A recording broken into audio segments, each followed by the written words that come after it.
할렐루야. 성도 여러분, 오늘은 9월 세 번째 주일입니다. 이제 추석을 앞두고 우리 마음을 다해 하나님께 영광을 돌리며 찬양을 드리겠습니다. 이제 다 같이 일어나서 찬송가 90장을 부르시겠습니다.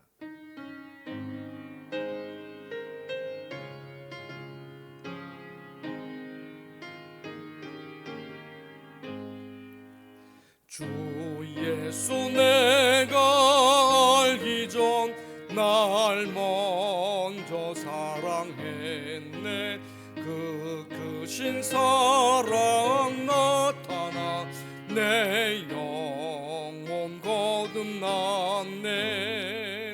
주 내 맘에 늘 계시고 나 주의 안에 있어.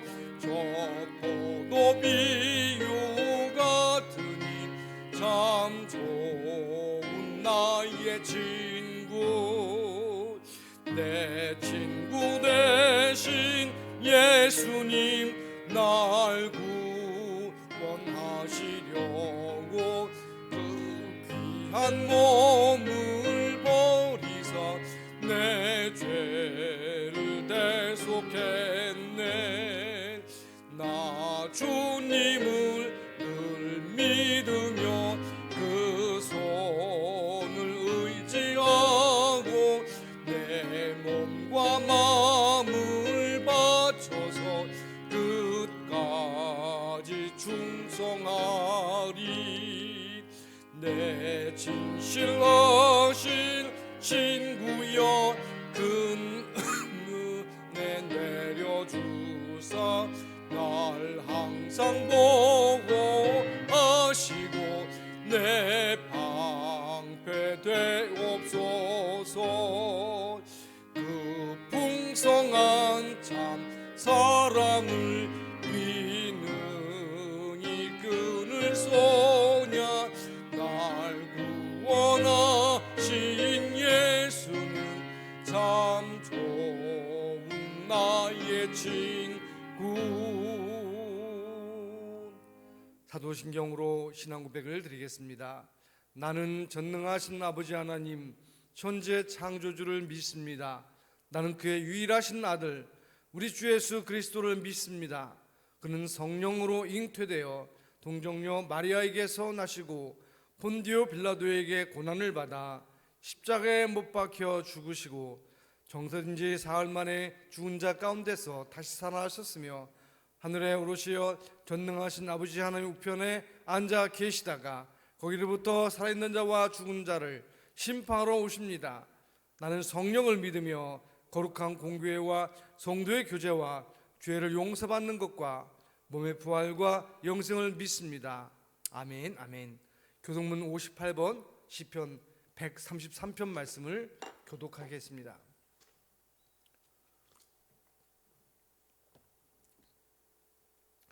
보라, 형제가 연합하여 동거함이 머리에 있는 보배로운 기름이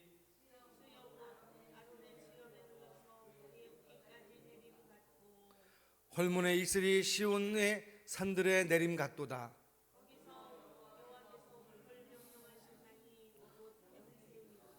아멘. 아멘. 자리에 앉으시겠습니다. 찬송가 445장입니다.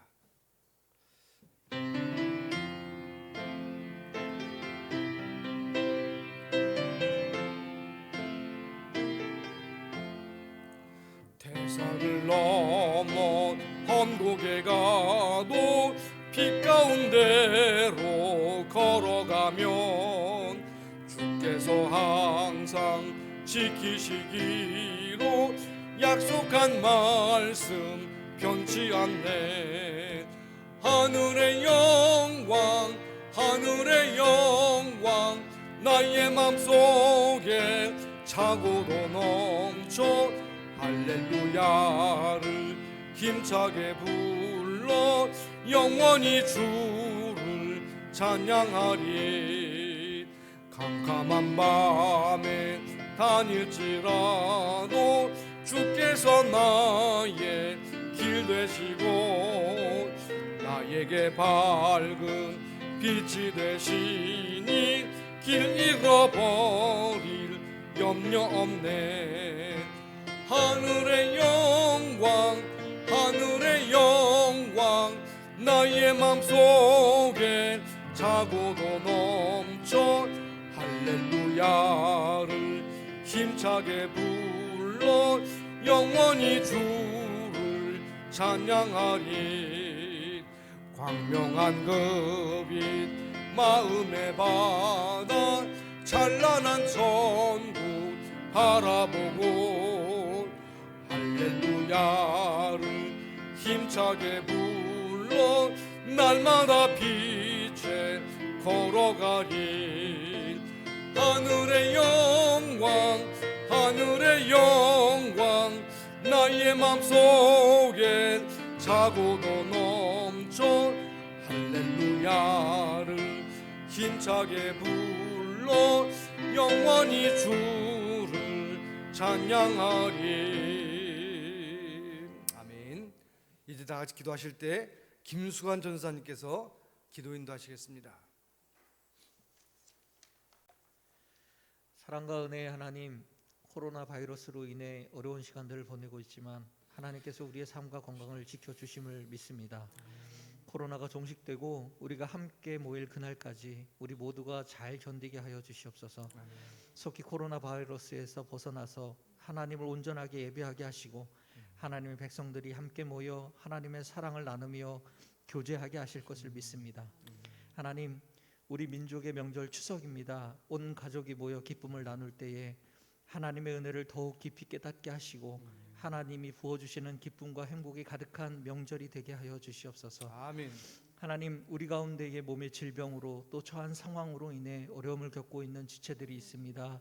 하나님, 모든 질병이 떠나가게 하시고 모든 상황을 하나님께서 다스려 주시옵소서. 하나님의 권능으로 치유하시고 회복하여 주실 줄로 믿습니다.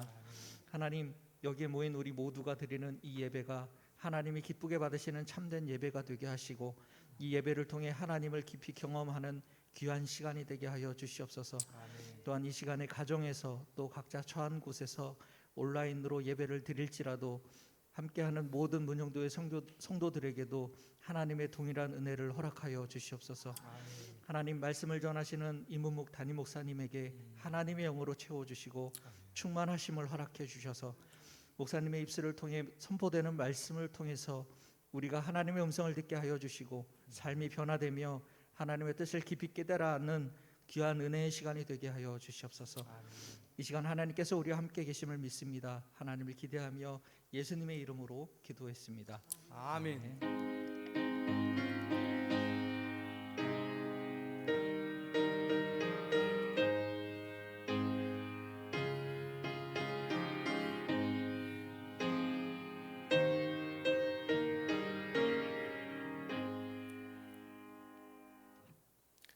오늘 우리에게 주신 하나님 말씀은 신약성경 마태복음 6장 9절부터 13절 말씀입니다. 신약성경 8쪽에 있습니다. 제가 받들어 읽습니다. 그러므로 너희는 이렇게 기도하라. 하늘에 계신 우리 아버지여, 이름이 거룩히 여김을 받으시오며 나라가 임하옵시며 뜻이 하늘에서 이루어진 것 같이 땅에서도 이루어지이다.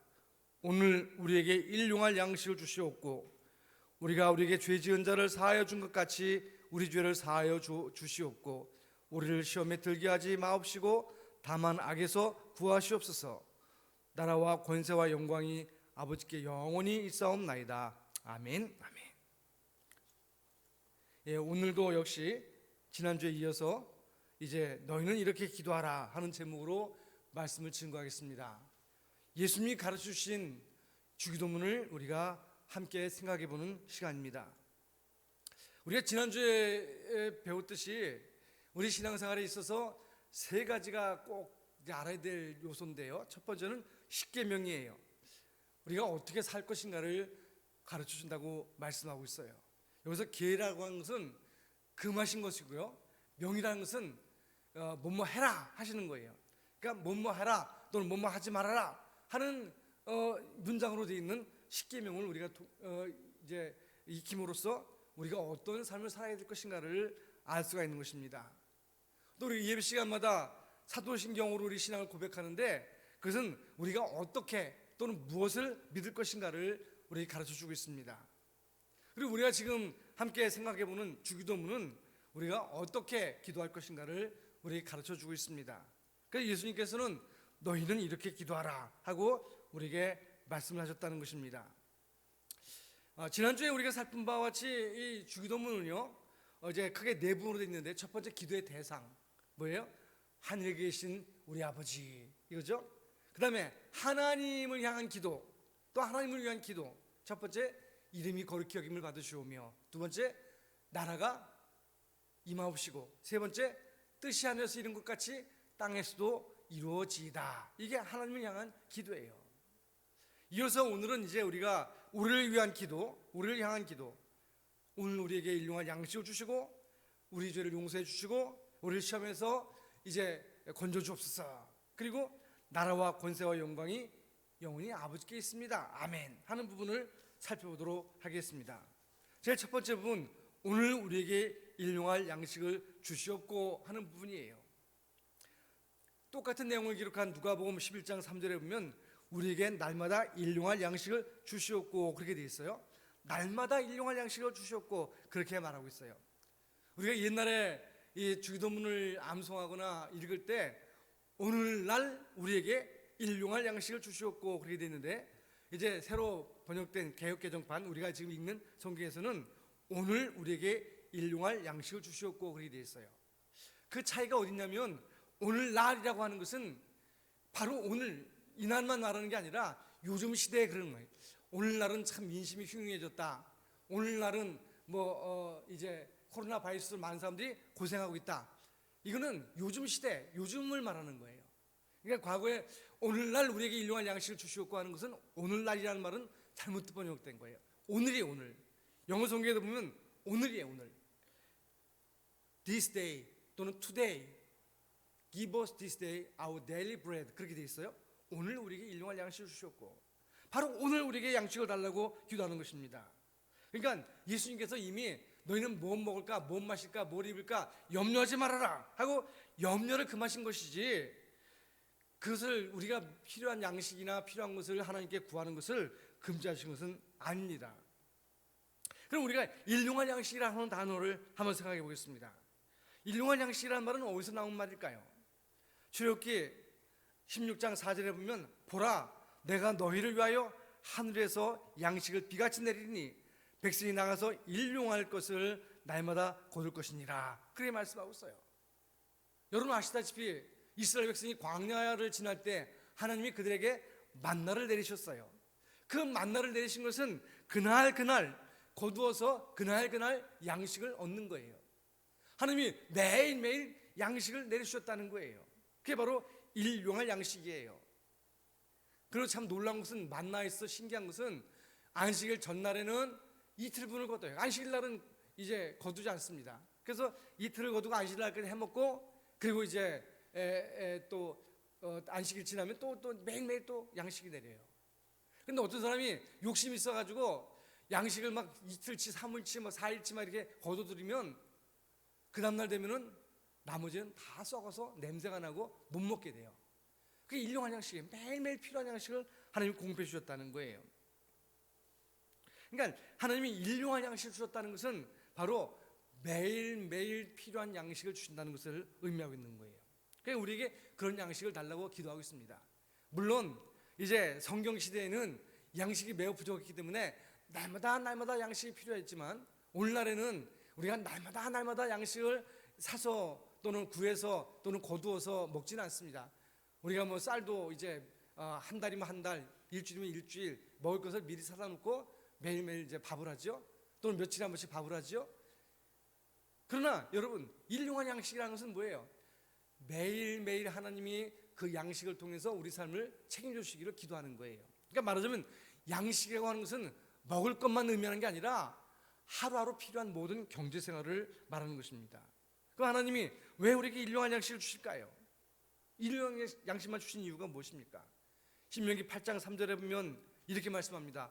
너를 낮추며 너를 줄이게 하시며 또 너도 알지 못하며 내 조상들도 알지 못하던 만나를 내게 먹이신 것은 사람이 떡으로만 사는 것이 아니요 여호와의 입에서 나오는 모든 말씀으로 사는 줄을 내가 알게 하려 하심이라. 그렇게 말씀하고 있어요. 하나님이 이스라엘 백성을 광야에서 낮추시고 줄이게 하시고 때로는 만나를 먹이신 것은 그 사람이 먹고 마시는 그런 문제만 최고가 아니라 떡으로만 사는 것이 아니라 여호와의 입에서 나오는 모든 말씀으로 사는 줄을 내가 알게 하려 하심이라. 그렇게 말씀하고 있어요. 다시 말하면 여러분 여기 보면 떡으로만이라는 말이 중요해요. 떡으로만. 오늘 추석을 앞두고 예배 마치고 돌아가면 여러분에게 떡을 조금씩 드리려고 그러는데요. 떡 먹는 것도 좋습니다. 음식을 먹는 것도 좋습니다. 그러나 그것만으로 사는 게 아니라는 거예요. 여러분 이렇게 하루하루 하나님 양식을 내릴 때 이스라엘 백성은 어떻게 생각해요? 하나님이 하늘에서 이 양식을 비같이 내리시는구나. 하나님을 생각하게 되는 거예요. 그러니까 그런 일용할 양식을 먹으면서 하나님의 말씀을 생각하고 하나님을 생각하게 된다는 거예요. 그걸 통해서 우리가 마침내 하나님의 은혜를 깨닫게 되고 하나님의 인도하심을 깨닫게 된다는 거예요. 그러니까 우리가 이 땅에 사는 동안에 하나님이 우리에게 일용할 양식을 주심으로 말미암아 정말로 하나님이 살아계시다. 또 우리가 하나님을 믿고 살아야 되겠구나. 하나님의 인도하신 것을 살아야 되겠구나 하는 것을 깨닫게 된다는 거예요. 그럼 우리가 이렇게 일용할 양식, 다시 말하면 먹고 사는 문제 또는 물질 문제에 대한 우리가 올바른 태도를 지녀야 될 텐데 예수님 뭐라고 말씀하시냐? 마태복음 6장 24절에 보면 한 사람이 두 주인을 섬기지 못할 것이니 혹 이를 미워하고 저를 사랑하거나 혹 이를 중히 여기고 저를 경히 여김이라. 너희가 하나님과 재물을 겸하여 섬기지 못하느니라. 이렇게 말씀하고 있어요. 한 사람이 두 주인을 섬기지 못한다. 이렇게 말씀하고 있어요. 여기서 두 주인은 뭘 말할까요? 뒤에 있듯이 하나님과 재물이에요. 여러분 하나님은 우리의 주인이에요. 우리가 섬길 분이에요. 우리의 주인이에요. 그래서 우리를 하나님께서 주님 이렇게 부르죠. 주여 이렇게 부르지 않습니까? 우리의 주인이란 뜻이에요. 그러면 여러분 재물은 무엇입니까? 우리의 주인이 될 수가 없다는 것입니다. 돈이 우리의 주인이 될 수가 없다는 거예요. 그러니까 뭐예요? 하나님이 재물을 주신 이유는 재물을 잘 이용하라는 거예요. 다시 말하면 하나님은 주인으로 섬기고 재물은 잘 이용하라는 거예요. 근데 사람들은 거꾸로 생각하는 경우가 많아요. 재물은 우리의 주인으로 섬기고 하나님은 이용하려고 하는 거예요. 그러니까 하나님께 어떻게 살아도 하나님께 잘 보이거나 또는 하나님께 무슨 이제 뭘 잘 얘기해서 하나님이 나에게 많은 것을 주시도록 이렇게 하는 것, 하나님을 이용하는 거죠. 하나님이 주인이라는 생각을 안 갖는 거예요. 그러나 성경은 뭐라고 말씀하냐면 하나님과 재물을 겸하여 섬길 수 없다. 하나님을 주인이라고 말하면서 주님 이렇게 부르면서 재물도 우리의 주인 노릇하도록 내버려두서는 않는다는 것입니다. 그래서 디모데전서 6장 6절로 8절에 보면 이렇게 말합니다. 다족하는 마음이 있으면 경고는 큰 이익이 되느니라. 우리가 세상에 아무것도 가지고 온 것이 없음에 또한 아무것도 가지고 가지 못하리니 우리가 먹을 것과 입을 것이 있은즉 족한 줄로 알 것이니라. 이게 말씀하고 있어요. 자족하는 마음이 있으면 경건은 큰 이익이 있다. 다시 말하면 하나님이 주신 은혜에 대해서 하나님이 공급하시는 그런 모든 것에 대해서 만족하고 기뻐하는 마음이 있으면 경건에 큰 이익이 된다는 거예요. 왜냐? 우리 세상에 올 때 아무것도 가지고 온 것이 없다는 거예요. 또 갈 때에도 그거 가지고 가는 게 아무것도 없어요. 여러분 가지신 금은 보석이나 많은 물질을 가지고 천국에 가는 게 아니에요. 다 놓고 가는 거예요. 그러니까 우리가 이 땅에 사는 동안에 먹을 것과 입을 것이 있은즉 족한 줄로 알아라. 그렇게 말씀하고 있어요. 그 얘기는 무슨 얘기입니까? 앞서 말한 바와 같이 우리에게 이제 삶을 책임지고 인도하시는 분은 하나님이시라는 것을 깨달으라는 거예요. 그러니까 하나님이 나에게 먹을 것, 입을 것을 주셨으면 그것을 만족하고 감사하는 생활, 그것이 경건에 큰 이익이 된다는 것입니다. 요한복음 6장 27절에 보면 예수님이 이런 말씀했어요. 썩을 양식을 위하여 일하지 말고 영생하도록 있는 양식을 위하여 하라. 그렇게 말씀하셨어요. 예수님이 이 말씀을 하신 이유는 뭐냐면 그 앞에 보면 오병이어의 기적이 일어났어요. 보리떡 5개, 물고기 2마리로 주님이 5,000명이 넘는 사람들을 먹이셨어요. 그리고 거두었어요. 그리고 예수님 말씀하시기를 나는 하늘에서 내려온 새한 떡이다. 너희가 이 세상에서 양식을 먹으면 죽지만 언젠가 죽지만 나를 먹는 자는 영원히 죽지 않고 영생을 얻게 될 것이다 말씀하셨어요. 그때 사람들이 태도가 뭐예요? 야, 저 말씀은 어렵다. 그리고 다 떠나갔다는 거예요. 그러니까 예수님이 하신 말씀이 그거예요. 너희가 썩을 양식, 이 땅의 육신의 양식만을 위해서 일하지 말고 영생하도록 있는 양식, 그 영생의 양식을 위해서 하라는 거예요. 여러분, 우리가 이 땅에 사는 동안에 육신의 양식만을 위해서 사는 것이 아니라 물론 그것도 필요하지만 그러나 영생하도록 있는 양식을 위해서 일하시기 바랍니다. 하느님이 우리를 은혜로 인도하시고 도우실 줄 믿습니다. 자, 이와 같이 오늘 우리에게 일용할 양식을 주시옵고 하는 구절을 살펴보았습니다. 그 다음에 뭐예요? 우리가 우리에게 죄 지은 자를 용서해 준 것 같이 우리 죄를 사하여 주시옵고 하는 구절이에요. 여러분, 이게 아무리 세상이 경건한 성도라 할지라도 죄를 짓지 않고 해가 지는 날은 거의 없다고 해도 과언이 아닐 거예요. 무슨 유형의 죄를 범하든지 죄를 지을 가능성이 우리에게 얼마든지 있어요. 그러니까 우리가 날마다 배고프기 때문에 일용할 양식, 먹을 양식이 필요한 것처럼 날마다 죄에 노출되어 있기 때문에 어쩌면 날마다 하나님께 용서를 구해야 될지도 모르겠어요. 용서를 받아야 될지도 모르겠어요. 다시 말하면 우리 육신을 위해서는 일용할 양식이 필요하지만 우리 영혼을 위해서는 일용할 용서가 필요하다고 생각할 수 있을 거예요. 자, 그러면 여러분, 이렇게 우리 죄를 사하여 주옵소서 하는 구절의 진정한 의미는 무엇일까요? 첫 번째, 우리가 하나님 앞에 죄 지을 가능성이 있다는 것입니다. 다시 말하면 하나님 앞에 나는 죄와 상관없어, 나는 죄 안 지어 하고 큰 소리 칠 사람이 아무도 없다는 거예요. 그래서 우리 죄를 사하여 주옵소서 하고 기도할 필요가 있다는 거예요. 요한복음 13장 10절에 보면 예수님께서 제자들의 발을 씻기셨어요. 그런데 베드로가 주님, 아유 어떻게 우리 발을 씻기십니까? 주님, 나한테는 안 해도 됩니다. 그때 예수님 뭐라 했어요? 내가 너의 발을 씻기지 않으면 너는 나와 상관이 없다 그랬어요.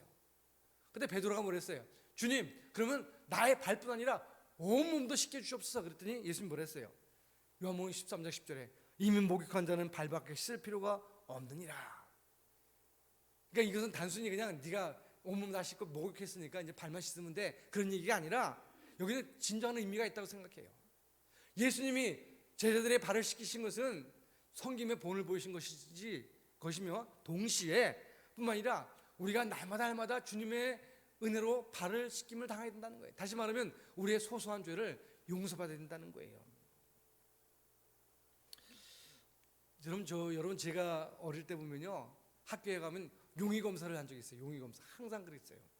손 내밀어 봐라, 손톱 길면은 혼나고 뭐 손 닦고 왔는지, 심지어는 어떤 때는 또 갑자기 발을 들어 양말 벗고 또 양말도 안 신고 온 애들도 있죠. 근데 어쨌든 간에 발을 올리라고 책상 위로 올리라서 올리면 또 발도 검사하고 막 그랬어요. 용의 검사. 그게 이제 닦건지 안 닦건지, 그 당시에는 이 수도가 이렇게 보편화되지 않으니까 참 닦기가 어렵긴 했겠지만 그러나 학교에서 그런 걸 다 검사했어요. 근데 그때 보면은 결국은 수도 사정이 안 좋으니까 잘 닦지 않고 오는 애들도 있을 수 있어요. 그러나 요즘은 어떻습니까? 조금만 더러워도 견디지 못하는 거예요. 닦아요. 요즘은 뭐 수도 시설이 잘 돼 있고 완화적이니까 아무리 어려운 삶을 살아도 이 씻는 거 그래도 세수만은 하죠. 우리 영적으로 마찬가지예요. 우리가 하나님의 자녀가 되고 하나님의 놀라운 용서를 경험했다면 더러운 죄를 용납 못하는 거예요. 우리가 자꾸 더러운 죄가 우리가 붙으면요, 우리 스스로 정말 불편해서 견딜 수가 없는 거예요. 그래서 날마다 죄 용서를 받을 필요가 있다는 거예요. 그러니까 우리는 하나님 앞에 죄 지을 가능성이 있다는 사실을 이 고백은 가르쳐주고 있어요. 두 번째, 죄의 자백이 필요하다는. 그래서 요한일서 1장 8절 9절에 보면 만일 우리가 죄가 없다고 말하면 스스로 속이고 또 진리가 우리 속에 있지 아니할 것이요 만일 우리가 죄를 자백하면 그는 미쁘시고 의로사 우리 죄를 사하시고 우리의 모든 불의에서 깨끗게 하실 것이다. 그렇게 말씀하고 있어요. 이 앞에 뭐예요? 우리가 죄가 없다고 한다면 우리 스스로 속이는 것이다. 또 진리가 우리 속에 있지 않을 것이다. 그렇게 말씀하고 있지 않습니까? 그러나 우리가 죄를 자백하면 주님은 미쁘시고 의로우셔서, 미쁘시다는 것은 신실하신 분이라는 거예요. 의로우신 분이라는 거예요. 그래서 우리 죄를 사하시고 우리의 모든 불의를 해서 깨끗게 하신다, 그렇게 말씀하고 있어요. 그것은 뭐예요? 우리가 날마다 죄의 자백을 해야 된다는 거예요. 우리의 죄를 씻기 위해서 하나님 앞에 고백할 필요가 있다는 거예요. 그것이 바로 우리를 죄에서 구해 주옵소서, 우리 죄를 용서해 주옵소서 하는 그런 기도의 의미인 것입니다. 세 번째, 우리는 죄를 용서받기 전에 먼저 타인의 잘못을 용서해야 된다는 거예요. 그 앞에 보면 뭐라 했어요? 우리가 우리에게 죄 지은 자를 사해 준 것처럼 우리 죄를 사해 주옵소서, 그랬죠? 그러니까 먼저 전제가 있어요. 오늘날 우리가 우리에게 잘못한 사람을 용서해 준 것처럼 우리 죄를 용서해 주옵소서, 그렇게 기도하고 있는 거예요. 그러니까 우리 죄를 용서받기 앞서서 먼저 타인의 잘못을 용서하는 태도가 필요하다는 거예요. 이 주기도문이 6장 9절로 13절에 있는데 바로 끝나고 바로 다음에 14절과 15절에 보면 예수님이 이렇게 말씀했어요. 너희가 사람의 잘못을 용서하면 너희 하늘 아버지께서도 너희 잘못을 용서하시려니와 너희가 사람의 잘못을 용서하지 아니하면 너희 아버지께서도 너희 잘못을 용서하지 아니하시리라. 참 우리에게 우리의 생각을 정말로 확 깨게 만드는 그런 구절이라고 생각해요. 우리가 다른 사람의 잘못을 용서하면 하나님도 용서하신다는 거예요. 그러나 우리가 다른 사람의 잘못을 용서하지 않으면 하나님께서도 우리 잘못을 용서하지 않는다, 이렇게 말씀하고 있어요. 예수님의 이 말씀은 매우 극단적인 같이 보이지만 그것은 뭐예요? 우리에게 의무를 주어주는 말씀이에요. 다시 말하면 너희가 죄 용서를 구하기 전에 먼저 타인의 잘못을, 너희에게 잘못한 것을 너희가 먼저 용서하라는 거예요. 그러니까 이렇게 우리가 서로 용서하며 사는 삶을 살아야 된다는 거예요. 그럼 우리가 어떻게 용서할 수 있을까요? 용서한다고 할 때, 다른 사람의 잘못을 용서한다고 할 때 어떻게 용서할 수 있을까요? 첫 번째, 주님의 용서를 배워야 되는 거예요. 에베소 4장 32절에 보면 서로 친절하게 하며 불쌍히 여기며 서로 용서하기를 하나님이 그리스도 안에서 너희를 용서하신 것 같이 하라, 그렇게 말씀하고 있어요. 서로 친절하게 하라, 서로 불쌍히 여기라, 또 그 다음에 뭐예요? 서로 용서해라. 근데 그 용서를 할 때마다 무슨 생각이 들었냐면 하나님이 예수님 안에서 너희를 용서하신 것처럼 너희도 서로 용서하라는 거예요. 그러니까 우리가 주님의 용서를 배워야 돼. 주의 용서를 우리가 마음에 간직하고 있어야 돼요. 주님이 나의 이런 큰 죄를 용서하셨지, 그러니 내가 남의 조그만 죄를 용서하지 않을 수 없다는 것을 깨달아야 된다는 거예요. 마땅히 용서해야 된다는 거예요. 하나님이 그리스도 예수 안에서 우리를 용서하신 것 같이 다른 사람을 서로 용서하라는 것입니다. 우리는 어떻게 용서해야 될까요? 두 번째, 마음으로, 중심으로 용서해야 된다는 거예요. 마태복음 18장 35절에 보면 너희가 각각 마음으로부터 형제를 용서하지 아니하면 나의 하늘 아버지께서도 너에게 이와 같이 하시리라. 마음으로부터, 옛날 성경에는 중심으로 용서하지 않으면 너희 하늘 아버지께서 너에게 이와 같이 하시리라. 이와 같이라는 말은 무슨 얘기냐면 그 앞에 보면 예수님이 비유를 드셨어요. 어떤 사람이 1만 달란트 빚을 졌어요. 1만 달란트는요 정말 엄청난 돈이에요. 여러분, 한 달란트가, 우리가 성경에 달란트 나오니까 뭐 별거 아닌 것 같이 생각하지만 한 달란트가요 금으로 32kg 정도 돼요. 그러니까 이 달란트가 말이죠 1만 달란트면 대단한 거죠. 그렇지 않습니까? 근데 그런 빚을 지는 사람이 있어요. 왕에게 빚을 졌어요. 왕이 불렀어요. 야, 너 와. 그래가지고 네가 빚 갚아. 그러니까 이 사람이 얘기합니다. 임금님, 한 번만 봐주십시오. 내가 내 아내나 내 자식을 노예로 팔아서라도 갚겠습니다, 이런 얘기예요. 근데 그 말은요 사실은 갚을 수 있는 힘이 없다는 것을 의미하는 거예요. 그러니까 임금이 뭐라 그래요? 그래, 내가 1만 달러도 내가 탕감해 주지 하고 그 빚을 갚지 않아도 좋다고 얘기했어요. 얼마나 놀라운 애입니까?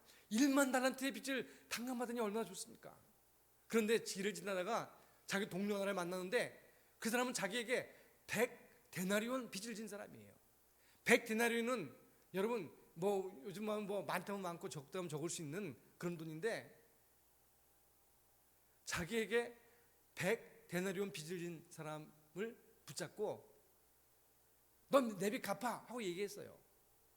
그랬더니 이 동료가 말하기를 내가 아직 갚을 여력이 없는데 어떻게 하면 좋지? 그랬더니 그냥 그 동료를 잡아다가 말이죠, 뭐 때리고 말이죠, 그렇게 괴롭혔다는 거예요. 근데 그 소리를 빚을 탕감해준 임금이 들었어요. 아니 내가 너한테는 1만 달란트를 탕감해 줬는데 너는 너에게 빚진 자 100데나리온 빚진 사람을 탕감하지 못하느냐, 용서하지 못하느냐?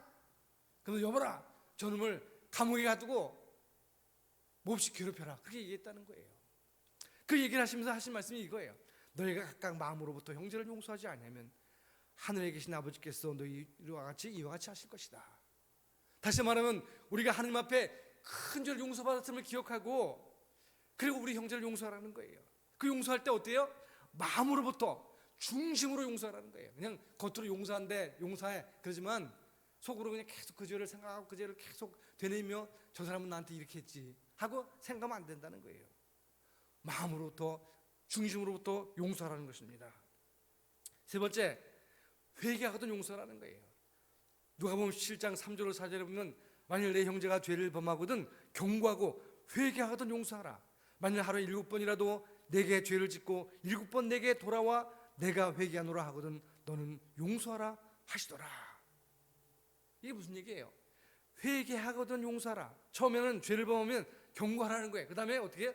회개하면 용서하라는 거예요. 근데 하루 7번이나 와가지고 내가 잘못했어, 내가 회개한다 그러면 용서하라는 거예요. 계속 이렇게 7번이라도 용서하라는 거예요. 근데 여러분, 회개하거든 용서라는 얘기는 어떤 의미를 포함하고 있습니까? 회개한다는 것은 뭐예요? 자기 잘못을 깨달을 때, 그죠? 용서한다는 거예요. 자기 잘못을 회개하지도 않았고 깨닫지도 못했는데 용서하는 것은 성경에서 요구하는 게 아니에요. 왜요? 그 죄를 깨닫지 못하면 그 죄를 계속 지을 가능성이 있기 때문이에요. 그래서 회개하거든 용서라는 거예요. 하나님이 우리 죄를 용서하시는 것 방식도 똑같죠? 우리가 우리 죄를 깨닫고 하나님 앞에 나서 하나님 내 죄를 용서해 주옵소서. 혹시 내가 부지 중에 생각지 못한 상황 속에서 지은 죄라도 하나님 내 죄를 용서해 주옵소서. 자기의 죄인 때문에 깨닫고 하나님 앞에 용서를 구할 때 하나님 용서해 주시는 거죠. 마찬가지로 우리가 서로 용서할 때에도, 형제의 죄를 용서할 때에도 회개하거든 용서라는, 회개하거든 용서라는 것은 뭐예요? 내가 그한테 갑질을 하라는 얘기가 아니라 그가 죄를 깨닫게 만들라는 거예요. 그래 다시는 그런 죄에 빠지지 않게 되죠. 그죠? 그래서 회개하노라 하면 언제든지 용서라는 것입니다. 회개하면 용서하라. 네 번째로 중요한 것은 네 번째인데요, 나 자신도 조심하라는 거예요. 갈라디아 6장 1절에 보면 형제들아, 사람이 만일 무슨 범죄한 일이 드러나거든 신령한 너희는 온유한 심령으로 그러한 자를 바로잡고 너 자신을 살펴보아 너도 시험을 받을까 두려워하라. 저는 이 말씀을 굉장히 좋아합니다. 어떤 형제에게 잘못한 일이 드러났어요. 그러면 믿음이 있는 너희들, 신령한 너희들, 영적인 너희를 한다면 온유한 마음으로 그를 바로잡으라는 거예요. 바로잡으라는 거예요. 거기서 끝나는 게 아니라 너 자신도 살펴봐서 너도 시험을 받을까 두려워하라는 것입니다. 우리가 서로 용서해야 된다는 거예요. 그리고 우리는 용서할 뿐만 아니라 우리 자신을 돌아봐서 나도 저런 잘못에 빠질 수 있지 하는 가능성을 인정하고 조심하라는 거예요. 두려워하라는 거예요. 그러니까 어떻게 저놈은 저런 일을 할 수 있어? 저는 정말 나쁜 짓이야. 나 같으면 저런 거 안 해. 그게 아니라 나 자신에게도 그런 죄를 지을 가능성이 있음을 인정하고 스스로 조심하라는 거예요. 조심하라. 왜요? 우리는 날마다 범죄하기 쉬운 사람이기 때문에 그렇다는 거예요. 죄에 노출되어 있기 때문에 그렇다는 거예요. 요즘 여러분 정치권에서 말하는 내로남불, 내가 하면 로맨스고 남이 하면 불륜이다, 그런 말 있죠? 그런 말 많이 써요. 내로남불.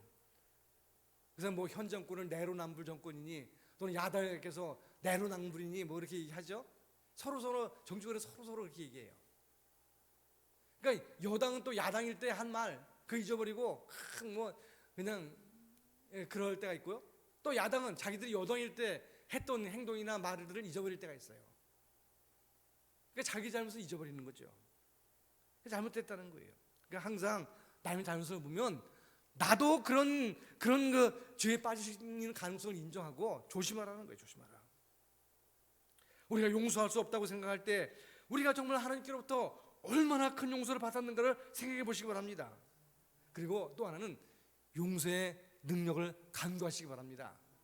하나님, 내가 용서할 수 있도록 은혜를 베풀어 주세요. 내가 내 죄를 용서받은 것을 기억하면서 그 넓은 사랑을 깨닫고 우리도 주님을 닮아서 용서를 실천하게 해주세요. 그럼 넘쳐 흐르는 하나님의 은혜 안에서 용서가 안 된다는 법은 없어요. 여러분, 이와 같이 우리 죄를 용서해 주옵소서 하고 기도하시기 바랍니다. 또 시험에 들게 하지 마옵시고 다만 악에서 구하시옵소서 하는 구절이에요.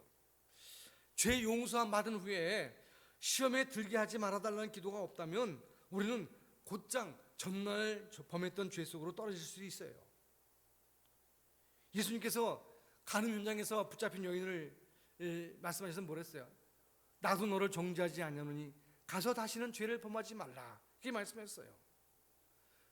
그 간음 현장에서 붙잡힌 여인이 사람들의 정죄를 받을 때 예수님이 뭐랬어요? 너희 중에 죄 없는 자가 먼저 돌을 쳐라. 그랬더니 그들이 다 물러갔어요. 그리고 예수님이 하신 말씀이 나도 너를 정죄하지 않는다. 그러나 가서 다시는 죄를 범하지 말아라, 그렇게 말씀하셨다는 거예요. 그러니까 항상 이 시험에 들지 않도록, 다시 죄를 범하지 않도록 조심해야 된다는 거예요. 고린도전서 10장 12절에 보면 그런즉 선줄로 생각하는 자는 넘어질까 조심하라, 그렇게 말씀하셨어요. 나는 서 있어, 나는 괜찮아, 난 끄떡 없어, 큰 소리 치지 말고 넘어질까 늘 조심하라는 거예요. 시험에 들지 않도록 기도하라는 것입니다. 악에서 구원받도록 기도하라는 거예요. 다시 말하면 세상의 모든 인생에는 시험거리가 항상 있다는 사실을 기억해야 된다는 거예요. 근데 우리가 시험이라고 말할 때 시험은 두 종류가 있어요. 첫 번째는 교육적인 시험이에요. 교육적인 시험. 이걸 영어로 테스트 또는 트레이닝 또는 트라이얼 이런 말로 쓰는데 다 T자로 시작하죠. 테스트, 트레이닝, 트라이얼. 테스트는 뭔가 시험해보는 거죠. 테스트해보는 거고, 트레이닝은 뭐예요? 훈련시키는 거고요. 트라이얼도 뭐예요? 연단시키는 거예요. 훈련시키는 거예요. 야고보서 1장 2절 4절에 보면 내 형제들아, 너희가 여러 가지 시험을 당하거든 온전히 기쁘게 여기라. 이는 너희 믿음의 시련이 인내를 만들어내는 줄 너희가 알미라. 인내를 온전히 이루라. 이는 너희로 온전하고 구비하여 조금도 부족함이 없게 하려 함이라. 이렇게 말씀하고 있어요. 시험을 만나거든 어떻게 하라고요? 기쁘게 여기라는 거예요. 왜냐? 너희 시련, 믿음의 시련, 그런 시험이 인내를 만들어내게 되고, 인내를 통해서 우리가 온전하고 구비해서 조금도 부족함이 없게 된다는 것입니다. 이것을 기억해야 돼요. 교육적인 시험, 다시 말해 하나님이 주시는 시험이나 우리를 훈련시키기 위한 시험은 오히려 우리로 하여금 뭐예요? 훈련받아서 하나님 앞에 온전하고 구비해서 조금도 부족함이 없도록 만드는 계기가 된다는 것을 기억하시기 바랍니다. 마치 학교에서 시험 보는 것과 똑같아요. 시험 볼 때 여러분, 시험 보는 이유가 뭐예요? 학생들을 골탕 먹이려고, 고생시키려고? 그게 아니지 않습니까? 그 시험을 통해서 자신의 실력을 평가하고 좀 더 높은 수준으로 향상시키기 위해서 시험을 보는 거예요. 그 시험을 봐서 틀린 문제를 다시 한번 잘 정리하면, 잘 살펴보면 다시는 그런 문제에 틀리지 않죠. 그래서 공부 잘하는 비결 중에 하나가 뭐냐면 시험 문제를, 자기가 틀린 문제를 늘 기억하고 오답 노트 같은 거 만든다 그러죠. 자기가 잘못했던 거 기억해 놓은 거예요. 그래 다시는 그런 잘못에 빠지지 않는 거죠. 그러니까 시험이라는 것도 마찬가지예요. 우리가 시험을 통해서 뭐예요? 좀 더 지식적인 온전한 단계로 나가게 되는 거예요.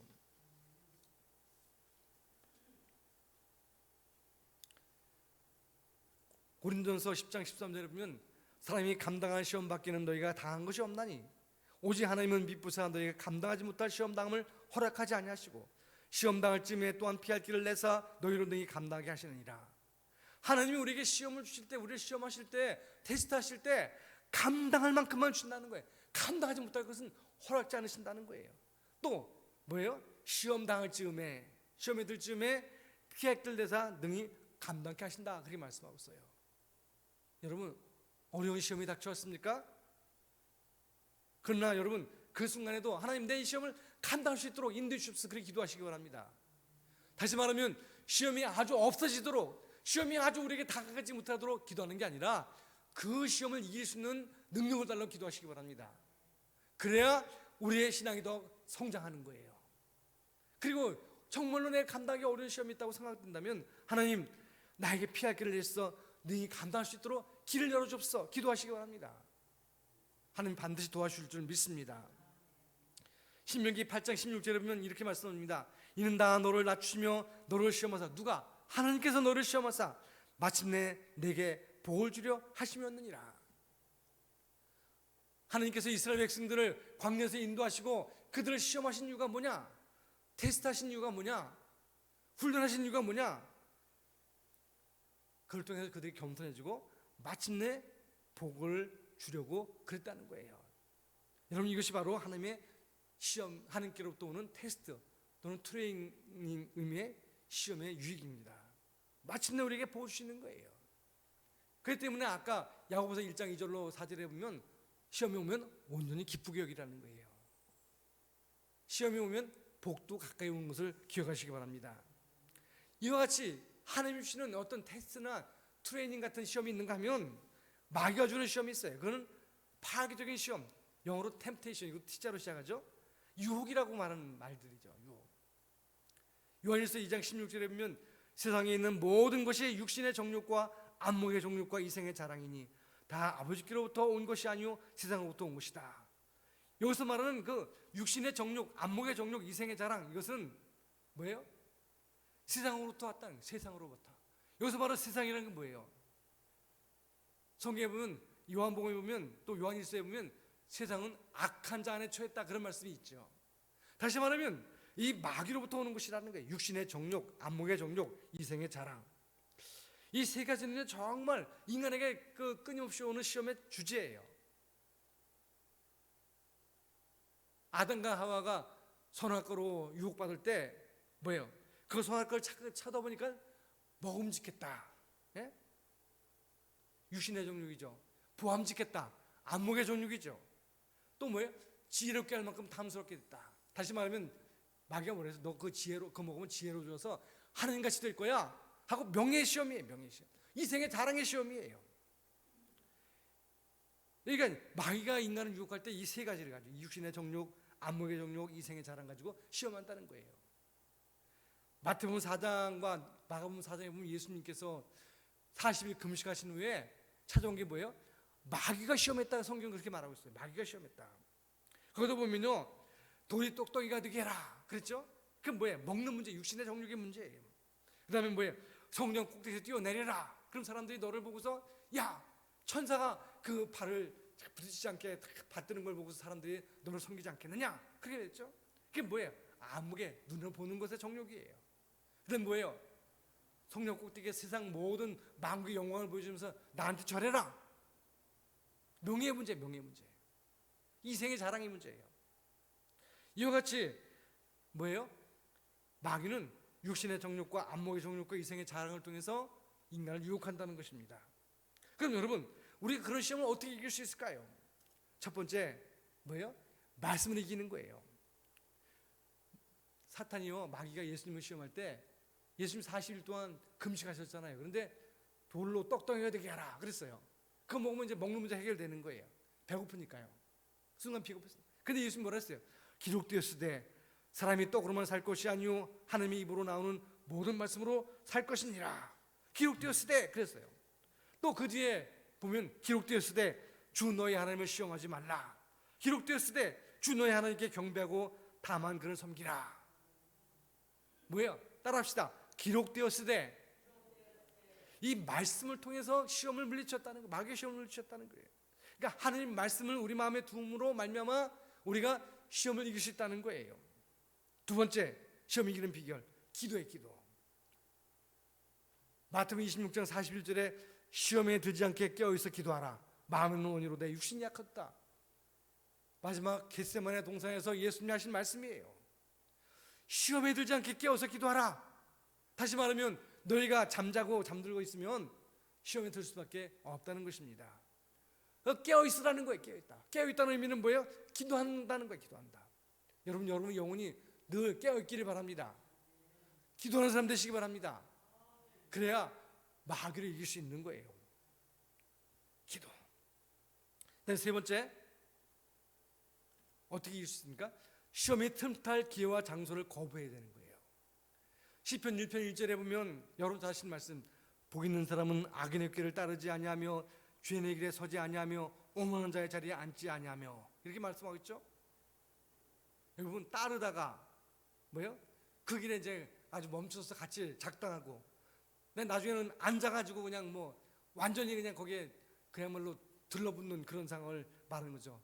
그러니까 이런 그 악인의 꾀, 죄인의 길, 오만한 자의 자리, 이것을 피하라는 거예요. 자꾸 죄지을 자리에 들어가면서 죄지은 데서 아우 주님 내가 시험을 이기게 해주세요, 그렇게 하지 말라는 거예요. 그런 그 시험을 당할 만한, 마귀가 우리를 시험할 만한 그런 기회와 장소를 거부하라는 거예요. 거부하라. 여러분, 이와 같이 주님 말씀하신 대로 시험을 등이 이기는 여러분 되시길 바랍니다. 그래서 악으로부터 구원받는 저 여러분 되시길 주로 축원합니다. 마지막 부분, 나라와 권세와 영광이 아버지께 영원히 싸움나이다. 아멘. 자, 남은 뭐 다른 그 나라와 권세와 영광은 이제 우리 앞에 하나님을 위한 기도에 포함된 것이기 때문에 생략한다면 뒤에 아멘이라는 말을 생각해 봅시다. 아멘. 따라합시다. 아멘. 참 많이 쓰는 말이죠. 히브리어는 아멘. 히브리어도 아멘이고요. 헬라어도 아멘이에요. 아멘. 근데 여러분, 이 아멘이라는 그 구절은요, 이 아멘이라는 구절은 원래 어떤 의미냐?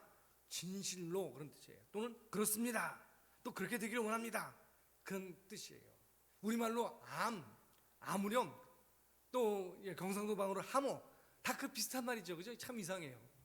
그 아버지 할 때 아빠 하는 말과 아바라는 말이 비슷하다 그랬는데, 마찬가지로 아멘도요 참 비슷해요. 아무렴, 하모, 아멘하고 비슷하죠? 우리 그런 뜻이에요. 그러니까 여러분, 예수님 말씀하실 때 내가 진실로 너에게 이르노니, 그렇게 말씀하실 때 그 원어는 어떻게 되냐? 헬라어로는 아멘 레고세, 내가 너에게 말한다. 진실로 너에게 말한다. 그 진실로가 아멘 그렇게 됐어요. 다시 말하면 우리가 아멘 하는 건 뭐예요? 진실입니다, 맞습니다, 그렇습니다, 그렇게 되길 원합니다. 하모, 아무렴, 우리가 그렇게 말하듯이 아멘은 그런 의미가 있는 거예요. 자, 마지막으로 아멘은 어떻게 쓰는지 봅시다. 첫 번째, 찬송 뒤에 사용합니다. 시편 89편 51절에 보면 여호와를 영원히 찬송할지어다. 아멘. 찬송 끝에 뭐예요? 아멘 하고 동참하는 거예요. 하나님의 이름을 찬송할 때 아멘 함으로써 우리가 그 찬양을 함께 나누는 거예요. 그 찬양에 동참하는 거예요. 찬송 뒤에 하나님께 아멘 함으로써 영광을 돌리는 여러분 되시길 주로 축원합니다. 두 번째, 기도 뒤에 우리가 여기 있듯이 나라와 권세와 영광이 아버지께 영원히 싸움나이다. 아멘. 그렇게 돼 있죠. 기도 끝에 아멘 그런 건 뭐예요? 그 기도한 내용이 맞습니다, 정말로 그렇습니다, 그렇게 되길 원합니다, 그런 뜻이죠. 그러니까 기도할 때 끝에 아멘 하는 것은 뭐예요? 기도한 내용이 그대로 맞고 그것이 나에게 그대로 되기를 원합니다, 그런 뜻이에요. 세 번째, 감사 뒤에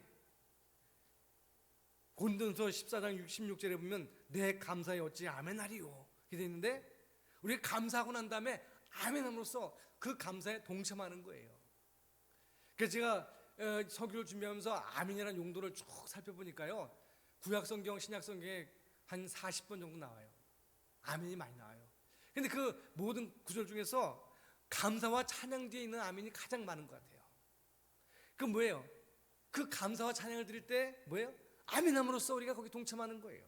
아멘, 그렇습니다, 맞습니다, 그렇게 하는 거죠. 그와 같이 여러분, 이제 이렇게 감사 뒤에도 이제 이렇게 아멘할 수 있어요. 또 뭐예요? 네 번째, 축복 뒤에 축복을 이제 빌면 거기에 대해서 아멘하면서 그렇습니다, 내게 이루어지기 원합니다, 그런 뜻이죠. 갈라디아 6장 18절에 보면 형제들아 우리 주 예수 그리스도의 은혜가 너희 심령에 있을지어다. 아멘. 뭐예요? 그 축복 뒤에 아멘 함으로써 그 축복을 내 것으로 만드는 거예요. 아, 그렇습니다. 맞습니다. 그렇게 되길 원합니다. 그런 뜻이죠. 또 언제 씁니까? 특별히 말씀 받은 뒤에. 고린도서 1장 20절에 보면 하나님의 약속은 얼마든지 그리스도 안에서 예가 되니 그런즉 그로 말미암아 우리가 아멘하여 하나님께 영광을 돌리게 되니라. 하나님의 약속은요, 그리스도 안에서 언제든지, 여기서 예라는 것은 예스예요. 예스. 맞습니다. 올바르다는 거, 올바르다. 그럼 우리가 아멘함으로써 하나님께 영광을 드린다는 거예요. 하나님의 약속이 뭐예요? 하나님의 말씀이에요. 그 말씀을 우리가 받을 때 맞습니다. 아, 그렇습니다. 정말 그렇습니다. 아, 그 말씀이 이루어지기 원합니다. 그럴 때 아멘함으로써 하나님께 영광을 돌리게 된다는 거예요. 여러분, 은혜가 넘치는 교회는 어떤 교회일까요? 성령이 충만한 교회는 어떤 교회일까요? 저는 무엇보다도 아멘 소리가 넘치는 교회라고 생각해요. 하나님 말씀 받을 때 아멘, 찬송할 때 아멘, 감사할 때 아멘, 축복할 때 아멘. 그렇게 아멘함으로써 그 모든 삶에 동참하는 거예요. 여러분 삶에도 그와 같이 아멘 넘치길 주의 이름으로 축원합니다. 그러므로 여러분 삶 속에 하나님 영광이 가득하는 삶이 되시기를 주님의 이름으로 축원합니다. 기도드리겠습니다. 하나님 감사합니다. 주께서 가르쳐주신 귀한 기도문을 우리가 살펴보았습니다. 하나님, 우리가 이 말씀을 읽을 때마다, 이 기도를 드릴 때마다 우리 심령이 뜨거워지게 하시고 주의 나라와 주의 의를 위해 쓰임받도록 역사해 주옵소서. 하나님의 영광을 드러내며 하나님의 귀한 뜻을 이룰 수 있도록 인도해 주옵소서. 주님, 이제 주기도문을 통해서 우리가 그냥 아무 생각 없이 주문을 외두시 하는 것이 아니라 우리 심령이 깊이 박힌 목과 같이 그 의미를 생각하며 그 기도에 동참할 수 있도록 역사해 주옵소서. 우리 교회 아멘이 넘치는 말미암아 하나님의 은혜가 충만하고 하나님의 역사하심이 나타날 수 있도록 인도해 주옵소서. 주께서 함께 하시고 도우시면 믿사옵고 예수님의 이름으로 감사하며 기도드리옵나이다. 아멘. 이제 우리 다 같이 찬송 342장을 부르시겠습니다.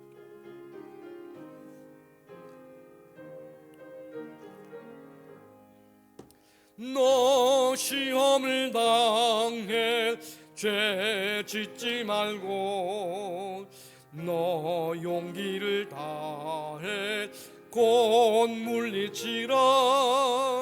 너 시험을 이겨 새 힘을 얻고 주 예수를 믿어 늘 승리하라.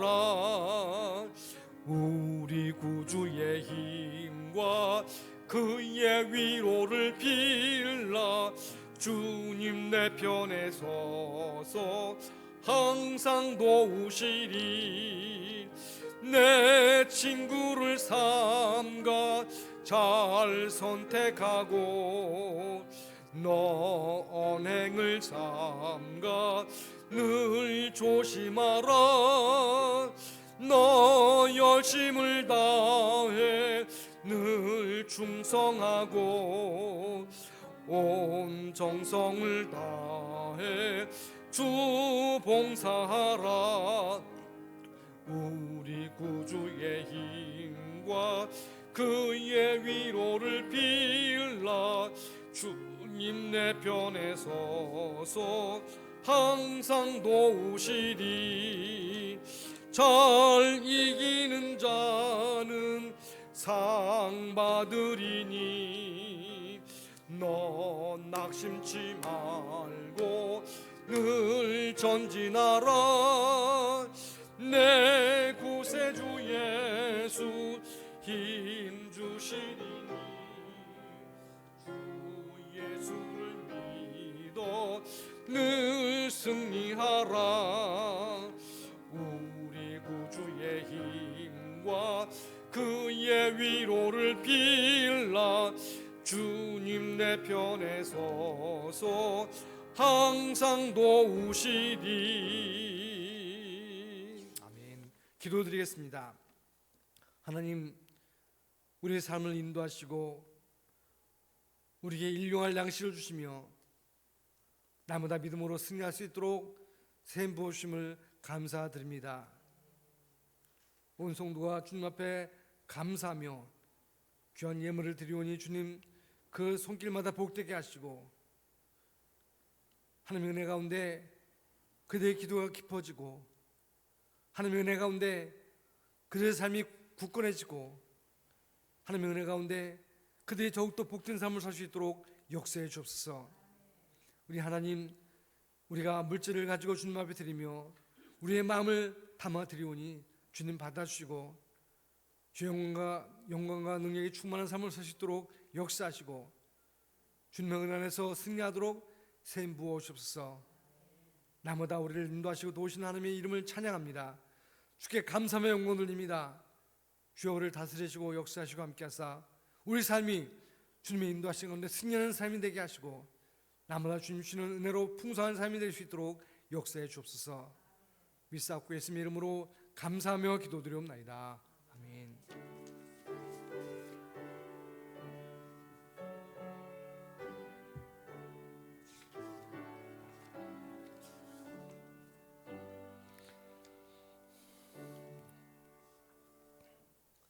광고 말씀드리겠습니다. 이 현장 예배에 참여하신 분이나 또는 온라인 예배에 참여하신 분들 모두가 하나님의 은혜 가운데 건강하시기 바랍니다. 교회 오실 때는 방역 수칙을 잘 지켜주시기 바랍니다. 이번 주부터는 마지막 주일 예배 마지막 송영곡을 바꿉니다. 주기도문송으로 바꿉니다. 우리가 그동안 주기도문을 지난주와 이번 주에 걸쳐서 생각해 보았는데 그 의미를 생각하면서 함께 찬양을 드리겠습니다. 추석을 맞이해서 가정 예배 순서지가 필요한 분들은 현관에서 받아가시기 바랍니다. 또 한 가지 추석을 맞이해서 새벽 기도에 여기 계신 분들은 근데 여러분들 하나님 앞에 기도하고 또 가정 예배 드리는 데 힘쓰시기 바랍니다. 혹시 다른 거 있으십니까? 이제 우리 다 같이 일어나서 송영 주기도문송을 부르신 후에 축도로 예배를 마치겠습니다.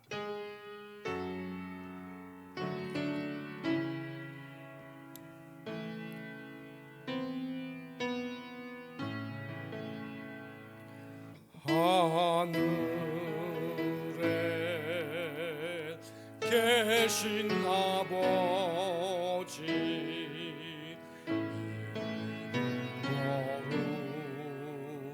거룩하사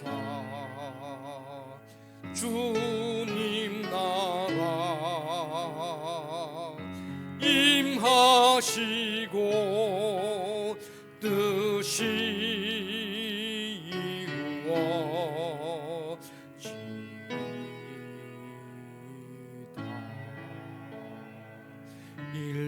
일용할 양식 주시고 우리들의 금죄 다 용서하옵시고 또 시험에 들게 마시고 악에서 구원하소서. 대개 주의 나라 주의 권세 주의 영광 영원히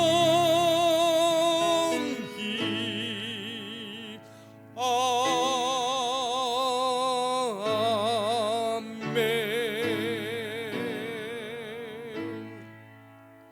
이제는 우리 주 예수 그리스도의 은혜와 아버지 하나님의 놀라신 사랑하심과 성령님의 교통하심과 충만 내주 인도하심이 주님의 은혜를 기억하며 날마다 감사하며 영광 드리는 모든 삶 속에 이제 명절을 맞이하여 기쁨으로 주님을 섬기는 모든 심령 속에 이제부터 영원히 함께 하시기를 간절히 축원하옵나이다. 아멘.